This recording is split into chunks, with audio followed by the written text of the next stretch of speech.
Bonjour ou bonsoir à tous, vous qui regardez les vidéos, que ce soit le jour ou la nuit, ici DVD Pro Catch slash Mister Review qui reprend du service et aujourd'hui on va en parler de show de la WWE qui est Money in the Bank 2024.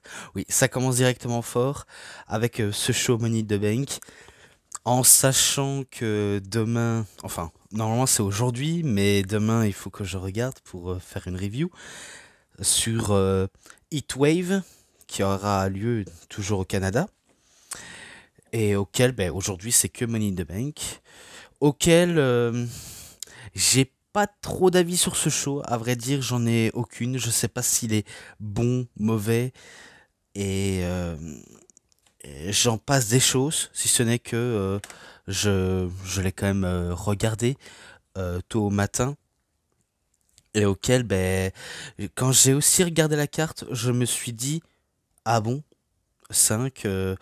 Au moins, c'est plus court que celle de la EW. Parce qu'à la EW, si vous avez bien vu pendant les cartes auxquelles j'avais parlé, il y en avait beaucoup. Il y en avait 15 environ. Alors que là, du côté de WWE, excusez-moi, c'est uniquement 5. Donc, voilà tout. Mais bon, là n'est pas là pour parler de la carte principale. Là est plutôt pour parler du show. Donc, dans le pré-show, du countdown ou kick-off, il n'y a rien, pas de match. Hormis, et je dis bien hormis le, la carte principale, hormis cela. Et donc dans la carte principale, ça commence directement fort avec le match de l'échelle pour le titre, enfin pour le titre, non pas pour le titre, excusez-moi, pour la mallette Money in the Bank du côté des hommes. Et ça tombe bien parce que ce show est aussi sponsorisé par la série The Boys, comme la boisson Prime. Vu comment cette logo du boisson, on la voit quasiment partout. Et maintenant, avec différents sponsors. Voilà tout. Dans le match de l'échelle pour la mallette, les participants sont Drew McIntyre contre Andrade, contre Carmelo Hayes, contre Chad Gable, contre Jey Uso, contre LA Knight. Yeah! Ah, voilà tout. Donc voilà les participants. Dans le match, il n'y a pas photo, on sait ce qui va se passer. Des gros bumps sur les échelles, ça on le sait, on le voit des kilomètres. Peu importe lequel qui pourrait se démarquer, euh, il pourrait un peu marquer les esprits en plein match, même si on va pas forcément tout retenir d'une seule traite. En tout cas, j'ai vu ça passer, je me suis dit, ah bon, ok, il va faire ci, ok, il va faire ça.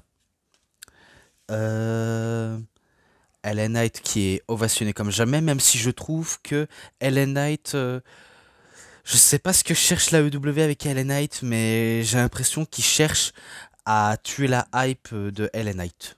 Je sais pas pour vous, mais j'ai l'impression qu'ils sont en train de tuer sa hype. Alors qu'il est quand même très populaire par le public, parce que le public croit en Ellen Knight, et moi aussi je crois en Ellen Knight, et c'est la WWE qui veulent faire stomper sa hype. Alors que celle de Jey Uso, il est en ébullition, même si, comment dire, je sais pas comment vous dire clairement, il subit que des défaites aussi, que ce soit en PLE ou en hebdomadaire, en weekly. Et pourtant, malgré ses victoires, ça, je sais pas, ça coupe son élan. Ça coupe vraiment son élan.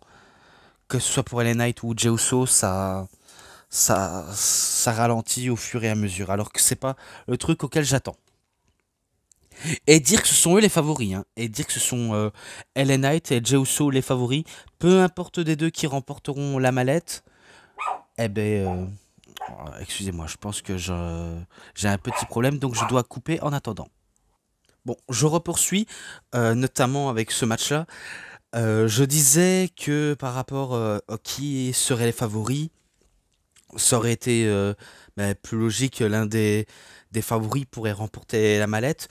Bon, après, les favoris ont été LA Knight et Jey Uso. Après, des rumeurs qui circulent comme quoi Drew McIntyre ne serait pas le favori, auquel je n'y crois pas un seul instant qu'il ne soit pas le favori, vu comment c'est quand même le favori.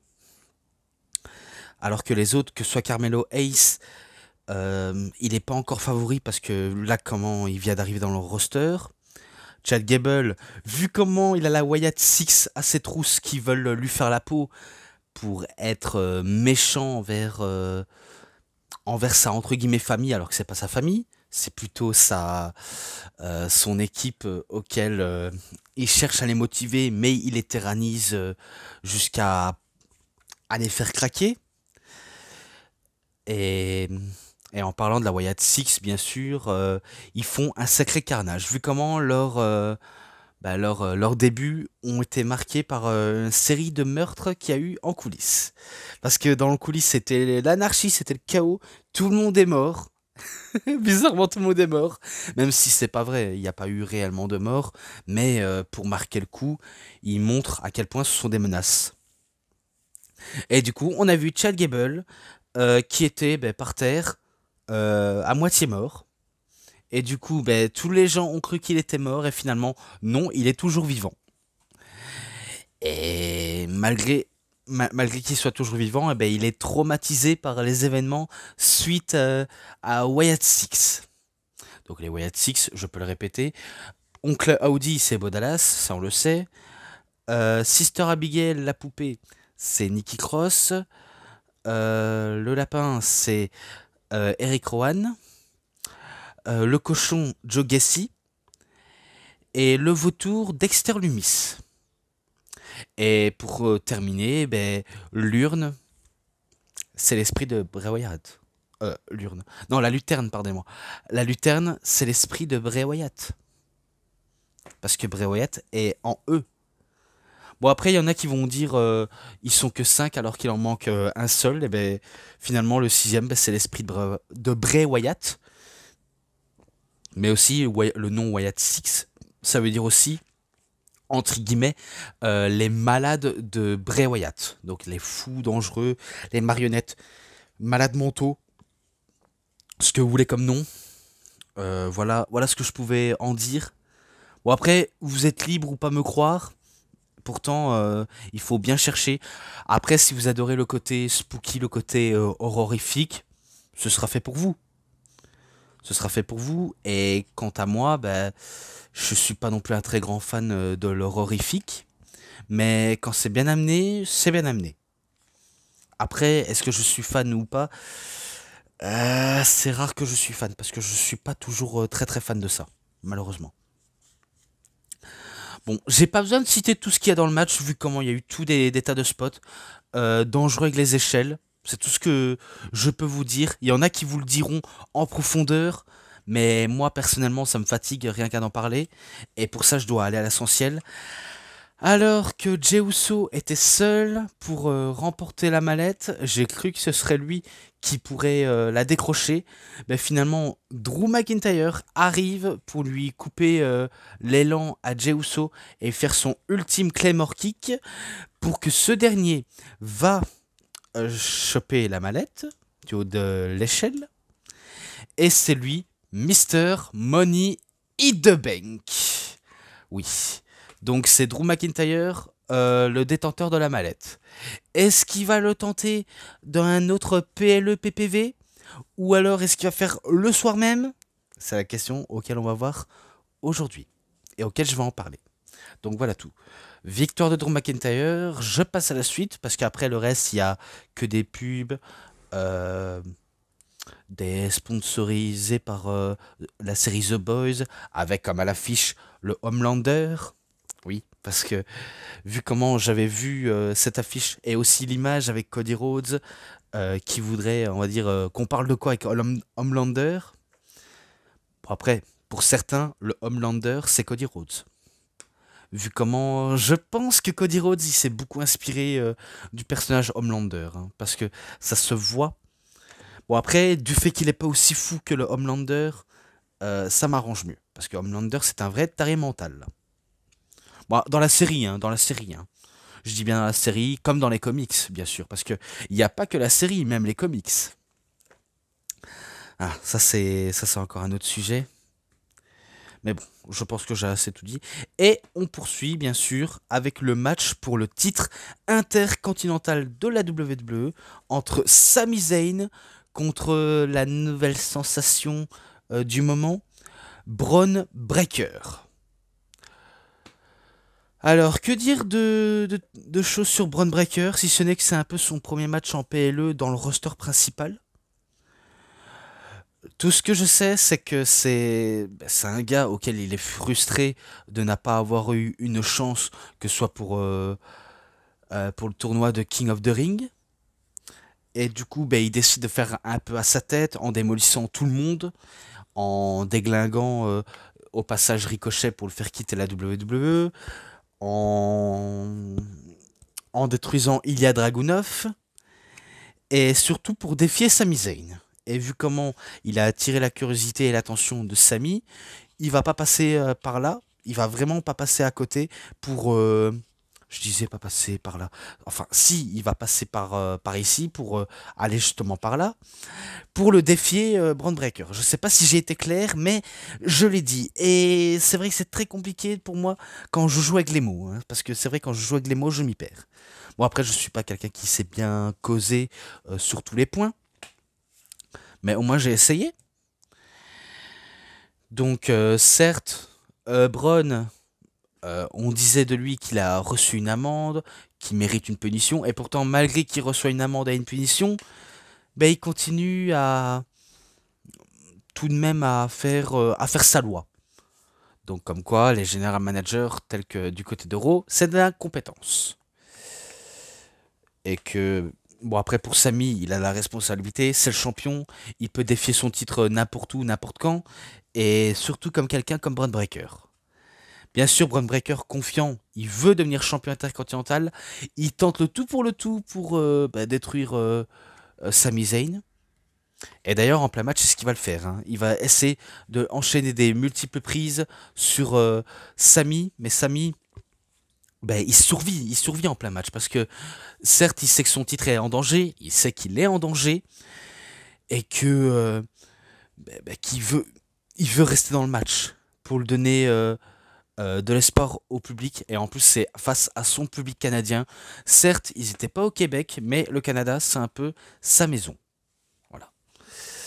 Alors que Bron Breakker, maison ou pas, il en a rien à battre. Lui, ce qu'il veut, c'est le titre, point barre.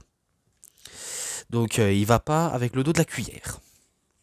Donc, il tente des multiples prises pour faire tomber sous le piédestal de Sami. Mais tant bien que mal, hein, vraiment tant bien que mal. Alors que Sami, il fait ses comebacks, il survit à chaque offense et à chaque tentative de finish de Bron Breakker. Soit avec un Blue Thunder Bomb, ou son tentative de Yakuza Kick qui est le Helluva Kick. J'en passe des trucs, j'en passe des trucs, j'en passe des trucs. Peut-être que ça va être un peu critiquable pour certains, parce qu'il y en a qui auraient préféré que ce soit le nouveau venu qui devient champion. Alors ça, c'est un débat auquel il y en a qui vont peut-être dire ouais, Bron Breakker aurait dû devenir champion intercontinental. Bon, après, là qui vient d'arriver dans le roster, et là que c'est son premier PLE, je pense qu'il n'est pas trop tard pour faire de lui un nouveau champion intercontinental à l'avenir. Pour l'instant, ce n'est pas encore le cas. Vraiment pas pour l'instant. J'ai du mal à parler. Je sais, j'ai vraiment beaucoup du mal à parler. Pourtant, je fais ce que je peux pour m'hydrater et je sais pas, il faut que je bois à nouveau pour retrouver mes sensations de parlotte parce que j'ai l'impression d'avoir un cheveu sous la langue ou le palais qui bloque. Je sais pas pourquoi. Bref. Bref. Même si Bron Breakker, parce que je vais passer directement à la fin du match, parce que je commence à être fatigué de tout parler d'un coup. J'ai pas envie de vous fatiguer non plus. Il a voulu tenter son spire, mais il s'est fait contrer, ou alors il s'est fait esquiver. Et du coup, au moment où Bron Breakker est un peu sonné dans le coin, ça permet à Sami Zayn de dégainer son Helluva Kick pour battre le gros chien, pour battre Bron Breakker. Donc c'est ce qu'il fait, il bat Bron Breakker et il conserve son titre. Alors oui, comme j'ai dit, peut-être que la WWE aurait peut-être le mettre en avant en le donnant le titre.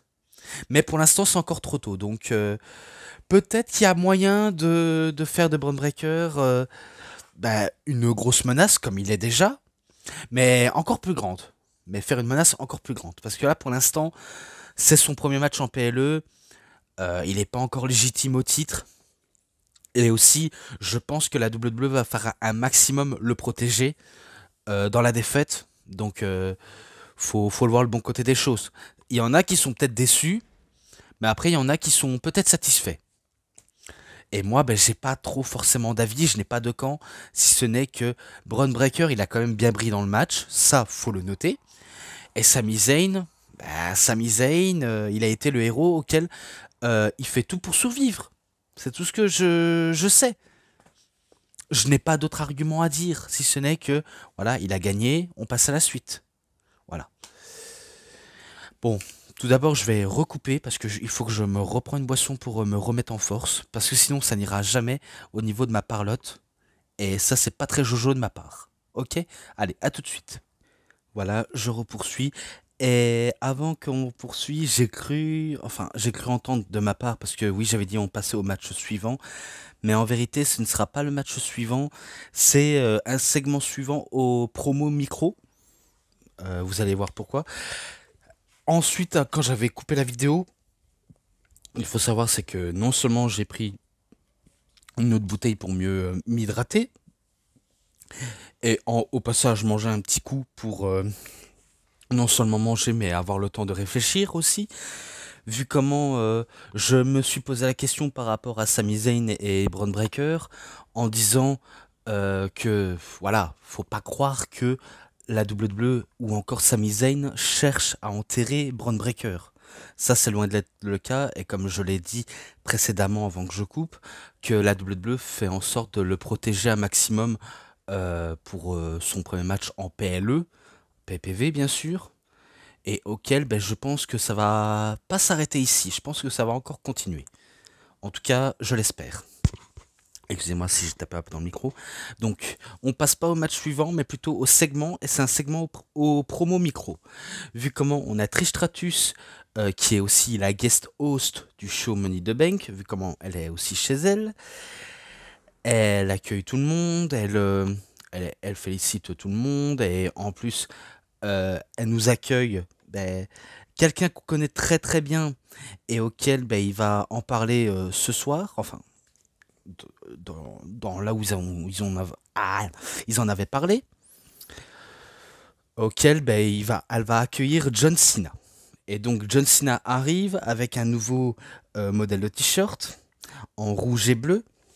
Et du coup, pour moi, ben, ça fait un peu plaisir de voir John Cena arriver et auquel ben, je pense qu'il a des choses à nous dire. Voilà, il salue tout le monde, le public, et aussi il prend le micro. Et, euh, et par contre, il faudrait que je regarde ce qui a été dit et les moments les plus importants. Tout ce que je sais, c'est que John Cena fait une promo devant la foule canadienne en disant que s'il est revenu et auquel s'il en parle aujourd'hui lors de Toronto, c'est que parce que bah, à ce qui paraît, je sais pas si je dois aller à l'essentiel, mais il dit que c'est un peu la ville auquel il doit en parler, que ce soit pour l'univers de la WWE ou, euh, ou des gens en général dans n'importe quelle ville. Et il annonce que il prendra ben, définitivement sa retraite de la WWE lors des alentours de 2025. Et d'ailleurs, les détails sont notés sur son t-shirt. Parce qu'on le voit dans son logo, il est marqué 2025, et auquel ben, ce sera son dernière heure sous le ring, ça c'est ce qu'il est marqué aussi, et que ben, ses belles heures sont derrière lui, tout simplement, et que je sais qu'il en parle en disant qu'il va notamment ben, participer son dernier Royal Rumble, Elimination Chamber, pardonnez-moi, ah là là, et également son dernier WrestleMania 41. Et je pense que ça s'arrête ici, peut-être, Donc je pense qu'il ne va pas très loin. Peut-être qu'il aura son dernier match à Raw ou à SmackDown. On ne sait pas vers quand il pourra terminer. Mais si c'est à WrestleMania auquel ça doit terminer pour lui, que, que ça se termine alors. Que ça se termine également pour lui. Le public a été...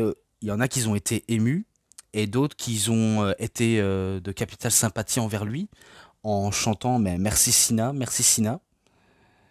Et dire qu'il y a quelques années, on le disait, ben, let's go Sina, Sina Sox. Finalement, ben, il y a changement de situation envers la mentalité de la foule de la WWE, auquel ben, il remercie le parcours que John Cena a fait à la WWE. Parce que maintenant, vous saviez tout autant que moi que John Cena est un philanthrope très mondialement connu. Il participe à des projets de films et de cinéma. Et tout autre, hein, vraiment tout autre, hein. Donc il va un peu partout et c'est pour ça que il n'a plus forcément trop le temps pour, euh, pour se consacrer à la WWE, même s'il aime cet endroit. Car lui-même le dit, il aime beaucoup cet endroit, car il n'ira jamais ailleurs. Tout simplement. Donc si certains le voulaient voir à la AEW, tout ça parce qu'il a croisé MJF, eh ben vous vous êtes trompé. Vraiment vous vous êtes trompé car John Cena ne va nulle part. Que ce soit dans l'indépendant ou dans autre fédération, il ira nulle part. Clairement. Donc il restera pour toujours à la WWE. Tout simplement. Donc voilà. Et je pense que ça s'arrête ici. Je pense que ça s'arrête ici pour sa promo. Bon après il a encore continué. Que dire que ben, si c'est son dernier match, eh ben profitons encore de John Cena pendant qu'ils sont encore là, jusqu'en 2025, tout simplement. Et le plus important, il faut tout simplement dire ben, merci John Cena pour les moments forts auxquels il a marqué de son empreinte à la WWE, tout simplement. Et je pense qu'il va nous manquer, vraiment nous manquer, auprès des fans les plus fidèles. Moi-même, j'en fais partie des fans. Même s'il y en a qui ont dit que, qu'il y en a qui n'aimaient pas trop John Cena pour le côté capital sympathie, ou parce que c'est Super Cena, et patati et patata. Bref, j'en passe des noms auxquels on a dit. Moi, perso, je n'ai jamais détesté John Cena de toute ma vie de fan de catch. Même si c'était Super Cena, même si il aurait brisé apparemment les futurs potentiels main eventers à la WWE, en disant que c'est un égoïste, qui ne pense qu'à lui-même, vu comment monsieur c'est le visage de la WWE, il ne fait, on va dire, rien pour élever des jeunes talents, à part lui-même se mettre en avant. Bref, des tas de théories comme ça. Oui, il y en a, c'est pas faux, mais qu'on veuille ou qu'on l'aime pas, c'est John Cena tout simplement. Et personnellement, je l'ai toujours aimé, même si certains l'ont entre guillemets détesté. Mais j'apprécie toujours John, tout simplement. Donc pour tout ça, ben, merci encore à John Cena, profitons encore de lui. Voilà, pendant quelques temps. Voilà tout. Et là, et là maintenant, on passe pour le titre du Mont poids lourd de la WWE et qui était en un contrat au début. Vous sentez que je vais venir sur un autre sujet qui va arriver dans le même match, mais pas pour tout de suite, pas encore tout de suite. Faut être patient. Donc c'est justement pour le titre du Monde poids lourd, auquel si jamais Damien Priest il perd le titre, il serait quitté du Judgment Day, et si Rollins perdait, il n'y aurait plus aucune chance au titre. C'est ce qui a été dit. S'il avait gagné, aurait dû quitter. Ouais, il aurait dû quitter Judgment Day, patati, tout ça. Ouais, tout est noté dans le truc de Wikipédia. Auquel ça a commencé avec Seth Rollins contre Damien Priest au début. Dans le match là, ben, ils nous ont sorti leur fameux moveset auquel ils essaient d'en finir plus rapidement. J'ai l'impression qu'ils veulent en finir très rapidos que faire durer le plaisir. À part Seth Rollins qui veut encore faire durer le plaisir, mais du côté de Damien Priest, on le sent qu'il est un tout petit peu en danger. C'est un peu comme si il avait le cul entre deux chaises et auquel, ben, qu'est-ce qui compte à ses yeux? Est-ce que c'est le Judgment Day ou le titre? Il y en a qui diront c'est le Judgment Day et pas le titre. Eh ben finalement non. Il ne fait pas de choix. Lui, son choix, c'est les deux. Le titre et le Judgment Day. Et si jamais il sait qu'il perd, eh ben, il sera banni de Judgment Day, il pourra pas réintégrer. En même temps, il faut dire, je vais vous dire, ça c'est ma façon de penser, j'ai l'impression que Judgment Day est en train de se casser la gueule. Je sais pas pour vous, mais j'ai l'impression que tout part en couille. Parce que Damien Priest, lui qui est censé être le chef, ne se fait pas, on va dire, prendre au sérieux, que ce soit par le public et par son groupe lui-même. J'ai l'impression qu'il se fait pas du tout respecter, hein. Vraiment pas du tout respecter parce que les gars, ils sont livrés à eux-mêmes, ils font ce qu'ils veulent. Ah, Liv Morgan nous a fait remporter les titres par équipe. Eh ben, on est reconnaissant envers elle. Elle vient dans, dans les vestiaires du Judgment Day. Alors que Damien Priest, lui, n'est pas d'accord. Parce que tant que Mamie n'est pas encore établie et qu'il n'est pas encore là, ben, c'est lui le chef, en attendant. Parce que oui, on sait que Finn Balor était le chef, mais finalement, il a perdu tout son intérêt à force de subir que des défaites.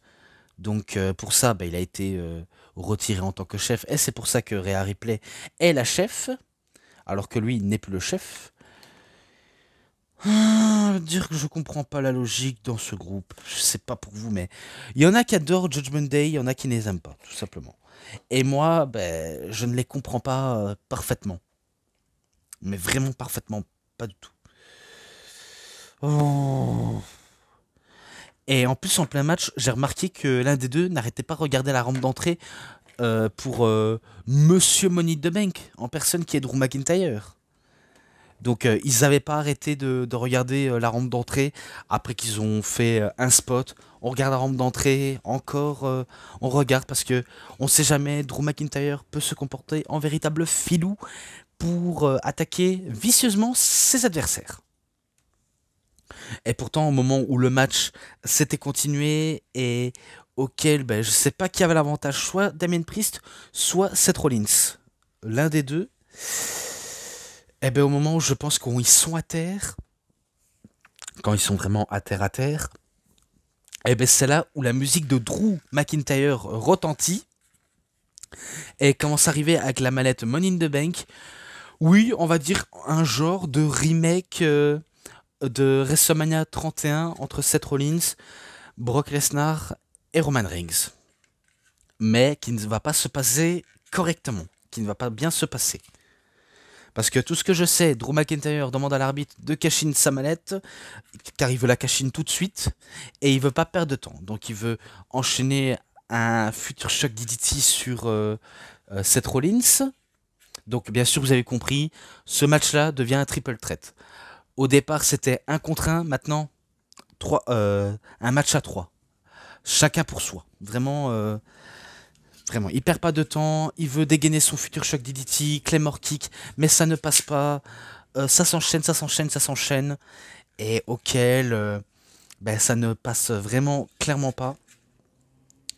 Et si je ne me trompe pas, après qu'il est seul face à Damien Priest, eh ben, il veut dégainer son Claymore Kick alors que Damien, je pense que il en a trop subi dans le match. Eh ben, il veut tenter son Claymore, auquel il a tenté sa Claymore Kick, mais de nulle part, un certain CM Pute qui arrive encore à gâcher le moment de Drew McIntyre.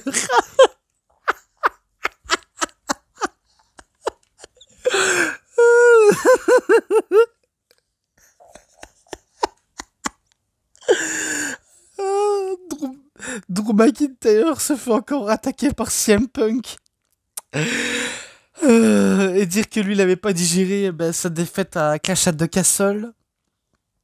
Suite à cause de CM Punk qui est arrivé pour lui coûter le match. Et bien là, une nouvelle fois, CM Punk coûte ben, une deuxième fois le match à Drew McIntyre. Il commence à l'attaquer, que ce soit sur le ring, même à l'extérieur. Il va le taper au niveau du crâne et il va prendre le câble, le câble pour l'étrangler avec. Et aussi, il faut savoir, au moment où Drew McIntyre, lors du côté d'Euro, a dit qu'il en avait marre de cette compagnie, qu'il souhaiterait démissionner pour partir ailleurs, ça c'était un genre de storyline qui n'a pas trop tenu la route, mais qui nous a mis en haleine comme quoi il allait partir, finalement ce n'est pas du tout vrai. Du côté SmackDown, il a attaqué, bien sûr, Drew McIntyre, vicieusement, forcément, et auquel, CM Punk a attaqué Drew McIntyre. C'est pas CM Punk qui a attaqué Drew. C'est. Je sais plus. Oh, je m'y perds, hein, je m'y perds vraiment. En gros, c'est Drew McIntyre qui a attaqué CM Punk du côté de SmackDown. Il l'a mis en sang et il lui a volé son bracelet où il est marqué le nom de AJ Lee et de son chien Larry. Ah, vu comment c'est un rageux de CM Punk, hein, c'est un rageux de CM Punk, il veut en rajouter une couche, même si les gens chantent CM Punk, il en a rien à carrer de la vie des gens, lui ce qui compte, c'est lui et lui, parce qu'il veut ce putain de titre.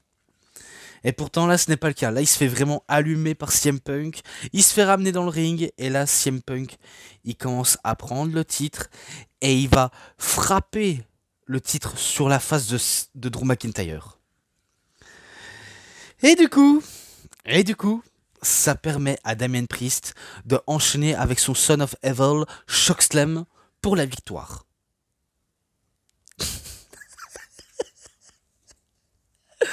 Victoire de Damien Priest, encore par l'aide de CM Punk. Ah.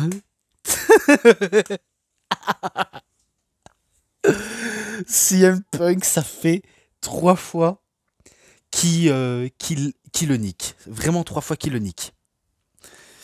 Il s'est fait vraiment enculer par CM Punk. Et en plus, CM Punk l'a dit. Hein. CM Punk l'a vraiment dit tu me souhaites le malheur, eh ben moi je te souhaite la malchance. Et du coup, je pense que Drew McIntyre, certes, il a provoqué le mauvais type. J'ai l'impression qu'il veut encore sa vengeance et que il veut encore faire la peau à CM Punk, j'imagine. Mais faut dire l'histoire, c'est pas terminé. Vraiment, clairement pas du tout terminé. Bon, en tout cas, je pense que Damien Priest, il faudrait qu'il lui doit une fière chandelle à CM Punk. Même si il est face, entre guillemets, CM Punk. Alors que du côté de l'Écosse, il était heel. C'est vrai que c'est plus une action de heel que de face. Hein. Mais... il y a tellement de choses à dire, vraiment. Il y a tellement trop de choses à dire. Et j'imagine que du côté de Raw, ça va être chaud aussi. Vraiment, clairement chaud. Auquel je serais curieux de savoir. Même si Drew McIntyre se fait un peu appeler DM Hunk. Donc Drew McIntyre Hunk. Alors que CM Punk, lui, c'est plutôt Chicago Made ou alors plutôt Chick Magnet Punk. Ah, ça va pas déconner entre les deux. Ça va vraiment pas du tout déconner. J'imagine que Drew McIntyre va vraiment pas déconner avec CM Punk. Et CM Punk, espérons qu'il soit en forme pour son match face à CM Punk. Non, face à Drew McIntyre, excusez-moi. Donc j'espère qu'il sera prêt. Là, ça annonce le pinacle de la rivalité auquel ça va avoir lieu. Est-ce que ça à SummerSlam? Tout est possible. Tout est possible. Ça peut peut-être arriver à SummerSlam. Donc voilà, je pense que j'ai assez tout dit. Et maintenant, je passe au match de l'échelle pour la mallette de Miss Money in the Bank. Maintenant, on passe du côté des femmes. Alors, les participantes, et aussi un truc que je n'ai pas dit à propos de Drew McIntyre, parce que oui, je fais une petite transition après ça, c'est que Drew McIntyre, non seulement il a remporté la mallette du Money in the Bank, mais non seulement il vient de perdre sa mallette. Donc là, c'est sûr, ça lui porte malchance. Faut être honnête. Donc voilà, ça c'est un truc que je tenais à le dire avant de passer au match féminin. Donc les participantes sont Tiffany Stratton contre Chelsea Green, contre Io Sky, contre Lyra Valkyria, contre Naomi et contre Zoe Stark. Ah, que des trucs à dire et que les femmes auxquelles ils ont enchaîné spot sur spot. Certains pensent que Tiffany Stratton était la favori, auquel je suis complètement d'accord. Parce que c'est sûr qu'elle est la favori, même si depuis on va dire, quelques semaines, elle n'avait pas forcément trop catché. À part une fois quand elle s'est qualifiée pour le titre, enfin pour la mallette, et pas pour le titre. Oh là là, j'ai un gros problème avec les ceintures. Ouais, je sais, c'est peut-être ma ceinture IWGP de l'ancienne époque qui m'attire, hein. Donc c'est pour ça que je suis omnibulé par mon titre. Ah bref. Donc pas mal de gros spots sur les échelles, que ça, il y a vraiment que eu des spots. Et pourtant, ben, parmi l'une d'entre elles, parce qu'il faut que j'aille droit à l'essentiel, ce n'est pas Zoe Stark, ce n'est pas Naomi, ce n'est pas Lyra Valkyria, ce n'est pas Io Sky, et c'est surtout pas Chelsea Green qui remporte la mallette. Non, non, non, ce ne sont pas elles, car c'est Miss Tiffy Time.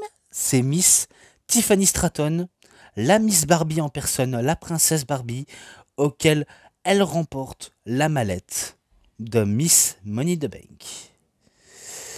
Alors, gros point d'interrogation, est-ce qu'elle va le designer en couleur rose de l'univers Barbie? C'est fort possible. Vraiment, vraiment fort possible. Du fait qu'elle perd pas sa mallette comme un Drew McIntyre, parce que là, c'est vrai, ça a été lamentable. Et faut dire, je sais qu'il y a des choses à dire par rapport à cette rivalité entre Drew et CM Punk, mais en tout cas, moi, je serai là pour voir ça. Vraiment, la rivalité, je serai vraiment là pour voir ça. Et auquel je vais forcément aimer. Donc, que ce soit de CM Punk ou de Drew McIntyre, j'espère que ça va être bon. Je l'espère, en tout cas. Je l'espère. Donc, voilà. Donc, j'étais passé au match féminin pour la mallette. Je passe directement au main event. Oui, parce que j'ai envie de directement finir avec ce main event. Oh là là, j'ai envie de directement terminer et j'ai envie de boire encore un coup parce que je sais, j'ai du mal à parler, je m'en excuse pour vous tous si je vous fais mal aux oreilles. Clairement.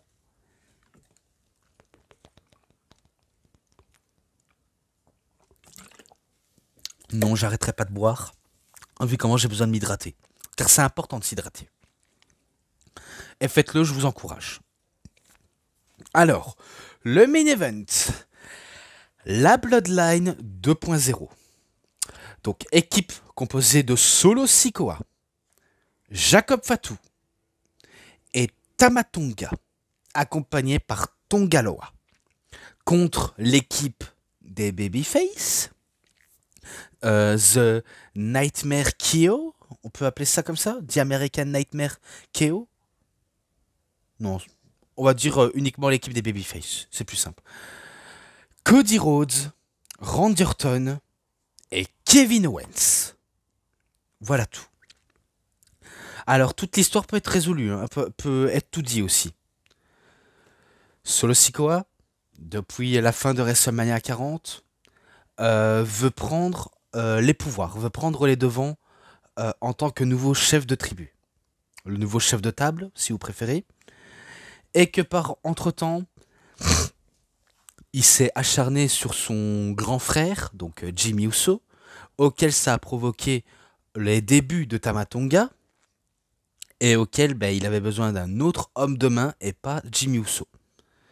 Ensuite, il s'en est pris à Kevin Owens, vu comment Kevin Owens a longtemps lutté contre la Bloodline. Longtemps, longtemps. Quand Roman Reigns avait pris le pouvoir, il luttait contre Roman Reigns. Et que maintenant, il a face au cousin de Roman Reigns. Et du coup, il a été pris à part. Et ensuite, il y a un autre problème, Randy Orton, qui décide de aider Kevin Owens. Vu comment lui aussi, il en veut à la Bloodline de lui avoir mis sous la touche pendant plus de 2 ans et demi, entre guillemets. Je dis ça entre guillemets, hein.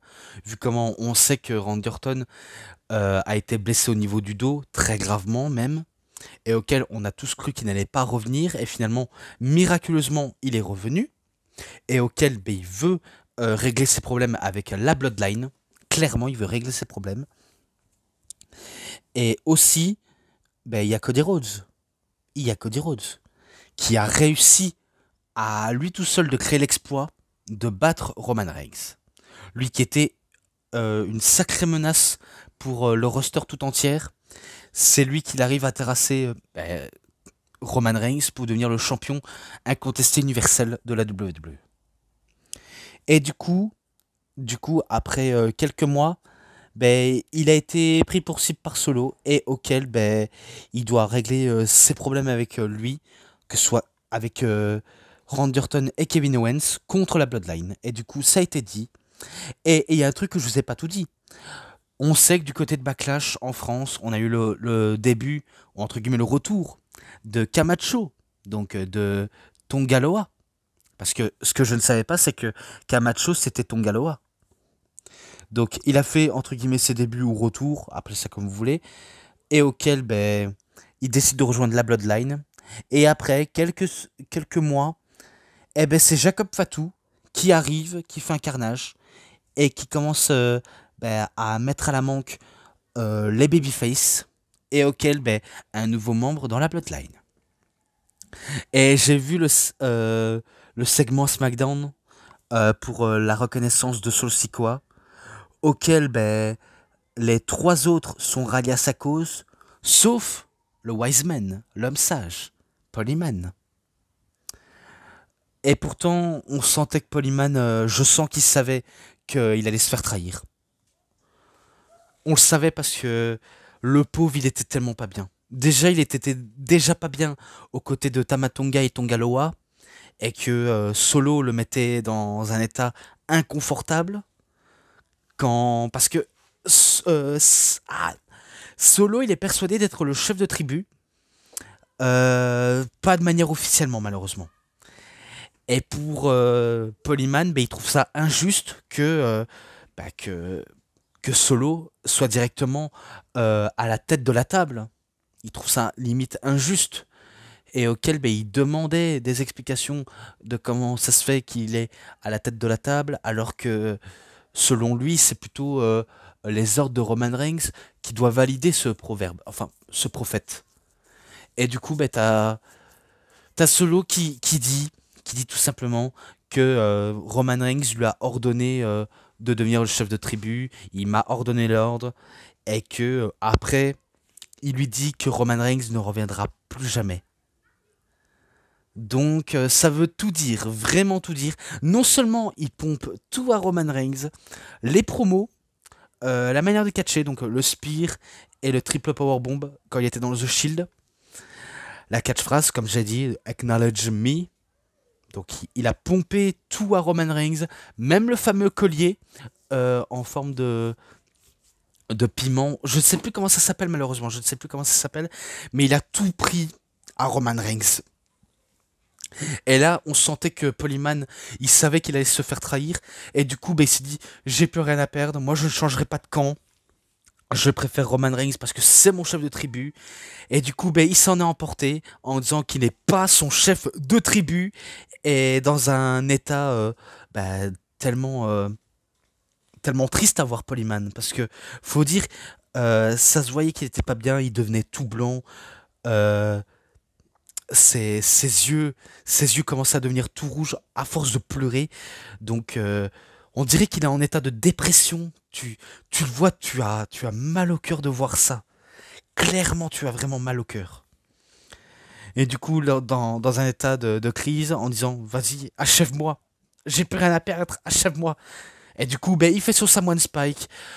Fatou fait son diving headbutt de la troisième corde et le triple powerbomb dans la table des commentateurs.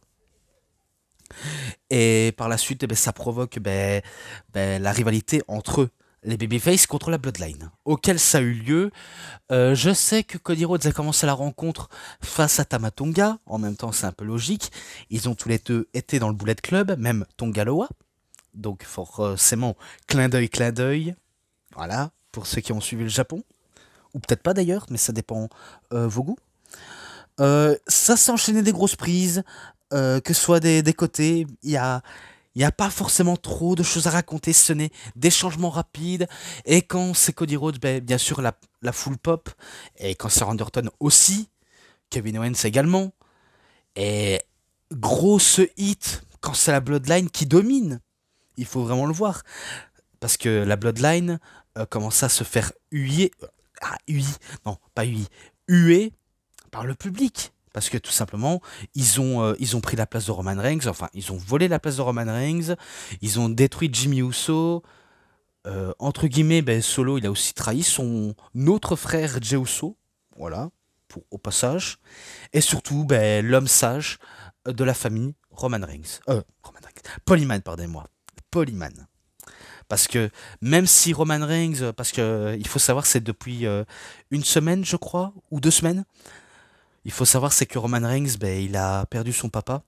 Et d'ailleurs, paix à l'âme de Leati Sika Noai, auquel ben, je pense qu'il est mort de vieillesse, son papa, et auquel ben, il fera partie des dieux du catch, parce que non seulement son père a été un catcheur, mais il fait partie un peu des dieux du catch samoan, auquel ben, tous ceux qui sont partis trop tard, ou alors certains trop tôt, ben, c'est eux qu'il faut acknowledge. Il faut lever le doigt vers le ciel pour les reconnaître, aux anciens. Donc voilà, je pense que Roman Reigns va pas encore revenir tout de suite, à moins que, s'il a fait son deuil, il pourrait peut-être venir. Parce que là, pour l'instant, on n'en est pas sûr. Mais il faut suivre un peu toute l'histoire, ce qu'il y a à SmackDown, pour en savoir plus. Oui, excusez-moi si vous entendez quelquefois du bruit, ça vient de la cour auquel les enfants sont en train de jouer. Je tenais au passage de pas trop prêter attention, si ce n'est que vous devez être concentré sous ma voix. J'espère que c'est ok pour vous. Bon, après, il s'est passé tellement de choses hein, dans le match. Hein. Il s'est vraiment, vraiment passé des choses auxquelles ben, je dois aller quand même directement à l'essentiel. Au moment où Cody Rhodes, ben, il enchaîne, il commence à faire le ménage sur le ring. Même qu'il y avait Tonga Loa qui intervenait alors qu'il faisait même pas partie du match. Ben, quelque part, c'est un peu un match handicap pour eux, hein, vu comment ils ont toute la bloodline à leur trousse. Mais ils doivent quand même lutter contre ce pouvoir abusif auquel ils affichent. Vraiment. Ils doivent détruire ces truands. Parce que, faut le dire, l'équipe de Solo Sikoa, la Bloodline, c'est des truands. Des gangsters, des criminels. Et en parlant de criminels, ben je sais que Jacob Fatou, parce que j'ai été voir sur son Wikipédia, apparemment quand il était jeune, il a fait de la prison. Il a fait de la prison et du coup, ben, c'est pas très jojo tout ça. Et imaginez la double bleue, il ramène ben, le frère de Tamatonga et Tongaloa, donc Ikuleo, rejoindre la faction.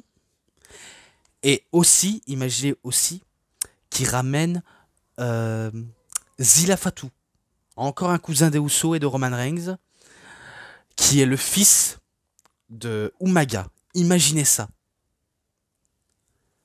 Là, c'est sûr, la Bloodline va s'agrandir de plus en plus. Ça pourrait arriver, tout est possible dans le catch. Pour l'instant, ben, là, on n'a que 4 auxquels ben, ils dominent en force et auxquels ben, ils sont ultra menaçants. Et dire que Roman Reigns,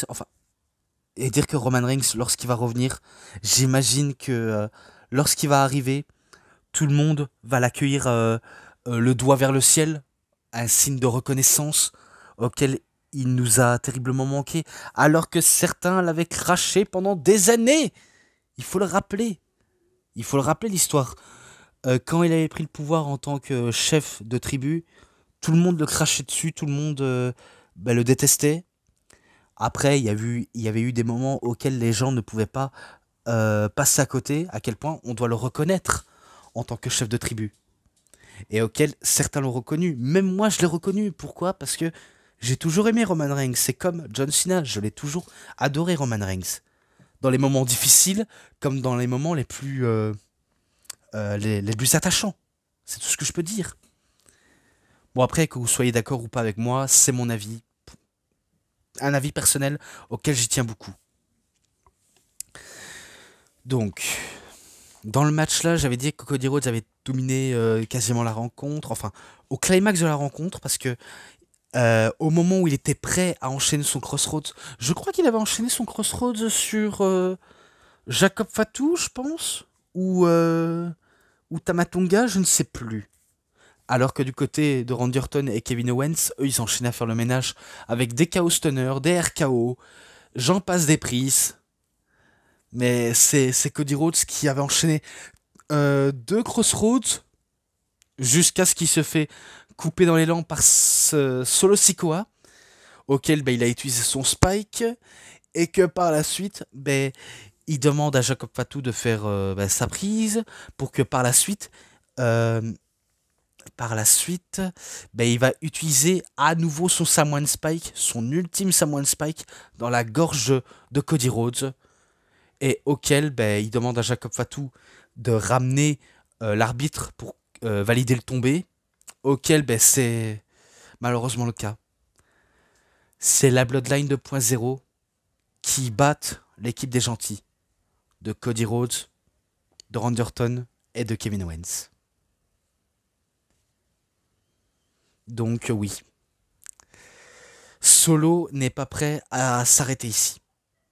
Parce que maintenant, c'est clairement lui la petite menace auquel on attend un retour de Roman Reigns. Ça sent très très clairement. Après la suite, est-ce qu'il y aura une suite? Je ne sais pas s'il y aura une rivalité entre Cody Rhodes et Randy Orton. Je n'en ai aucune idée. Mais tout ce que je sais, c'est que c'est peut-être pas près d'être terminé entre la Bloodline et les Babyface. Hein. Et enfin, j'aimerais bien que ça continue encore. J'aimerais bien que ça continue encore la rivalité. À titre personnel, je veux que ça continue. Donc voilà. Donc pour l'instant, c'est Solo Sikoa qui clôture le main event et c'est la Bloodline 2.0 qui a dominé le show. Ou alors, est-ce que Cody Rhodes va affronter Solo Sikoa à SummerSlam?